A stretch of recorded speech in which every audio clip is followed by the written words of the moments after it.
Good morning friends, তোমরা সবাই কেমন আছো? আশা করি ভালো আছো আর সুস্থ আছো। আমিও ভালো আছি। আজকে আবারও একটি নতুন ব্লগে তোমাদের সবাইকে স্বাগত জানাচ্ছি। আই হোপ ব্লগটি ভালো লাগবে।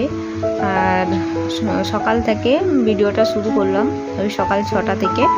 ঘুম থেকে উঠেই চা করে নিচ্ছি, চা বিস্কিট খেয়ে নেব। আর সকালবেলায় ভাত কিন্তু বসিয়ে দিয়েছি, আর এদিকে লিকার চা হবে। আর আমি ভয়েসটা দিচ্ছি, প্রচণ্ড বৃষ্টি হচ্ছে। যদি ভয়েসে একটু সমস্যা থাকে তোমরা প্লিজ একটু মানিয়ে নিও, কারণ এটা পরের দিন যেহেতু ভিডিওটা এডিটিং করছি তার জন্য। তো প্রথমে চিনি দিয়ে দিয়েছি জলের মধ্যে, তারপরে একটু আদা কুড়ে দিয়ে দিলাম, কারণ সকালবেলায় লিকার চা খাবো, তাই আদা আর গুটি মরিচ দিয়ে করবো চাটা। তো তোমরা কারা আদা গুটি মরিচ দিয়ে এভাবে চা খাও অবশ্যই জানাবে। দেখবে সকালে যদি এইটা অভ্যাস থাকে কোনো দিন ঠান্ডা লাগার ধাক থাকবে না, শরীর ভালো থাকবে। আর দুধ চা তোমরা খেলে বিকেলে খাও ঠিক আছে, কিন্তু কখনো খালি পেটে সকালবেলায় খাবে না, খুব সমস্যায় না পড়লে খাবে না।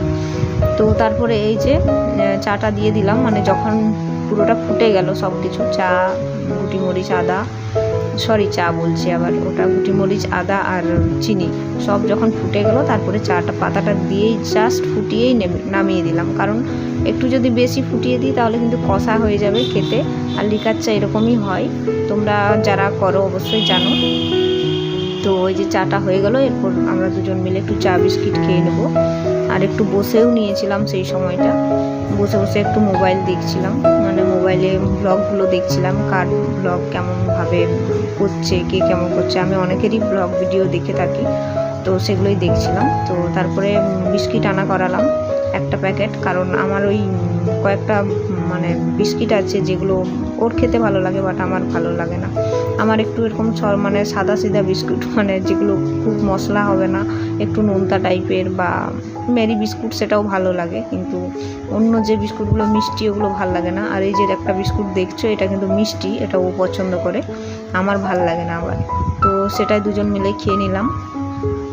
তারপরে এই যে রান্নার কাজে চলে এলাম, রান্না করব আজকে করব ঢেঁড়সের টক। তো কিভাবে করছি রেসিপিটা তোমরা দেখো, যেহেতু একটা নতুন রেসিপি তাই তোমাদের সাথে শেয়ার করতে চলে এলাম। তো প্রথমে ঢেঁড়সটা খুব সুন্দর করে ভাজবো, তো তেলে দেওয়ার পর তারপরে একটু পেঁয়াজ দিয়ে দিলাম, আর পেঁয়াজ আর ঢেঁড়সটা খুব সুন্দর করে ভেজে নেব, লাল লাল করে একটু ভাজবো। আর একটা মশলা করেছি, সেটা হচ্ছে সর্ষে আর কাঁচা লঙ্কা বাটা, সেটা সর্ষে কাঁচা লঙ্কা বাটাটা একটু দিয়ে দিলাম। তো মশলাটা খুব সুন্দর করে কষিয়ে নেব, তারপরে হচ্ছে অল্প পরিমাণে একটু জল অ্যাড করব। আর এটা খেয়ে দেখবে, এটা কিন্তু খুব ভালো লাগে। তারপরে যে একটু তেঁতুল ছিল, পুরনো তেঁতুল, সেটা দিয়ে দিলাম। অনেকে জল করে দেয়, আমি কিন্তু এমনি দিয়ে দিলাম, জাস্ট খুব যাতে টকটা না হয়। তো মোটামুটি হালকা টক হবে। আর সর্ষে বাটা দিয়ে খুব সুন্দর লাগে খেতে, যাদের সবসময় ঢেঁড়স ভাজা আবার ঢেঁড়সের তরকারি খেতে ভালো লাগে না, এই ঢেঁড়সের টকটা একটু করবে। আর অল্প পরিমাণে একটু চিনি দিলাম। তো টক দিলে অবশ্যই চিনি দিতে হয়, সেটা তোমরা জানো, ব্যালেন্সটা ভালো আসার জন্য। আর তারপরে যে রেডি হয়ে গেল, তো এটা করেছি। আর তারপরে আর রেসিপি তোমাদের সাথে শেয়ার করিনি। আর রান্না ছিল বলতে গেলে, পটল আলুর তরকারি করেছিলাম, ডিম সেদ্ধ করেছিলাম, আর আম ছিল, পাকা আম ছিল। এই দিয়েই আজকে আমাদের খাওয়া দাওয়া হয়েছে।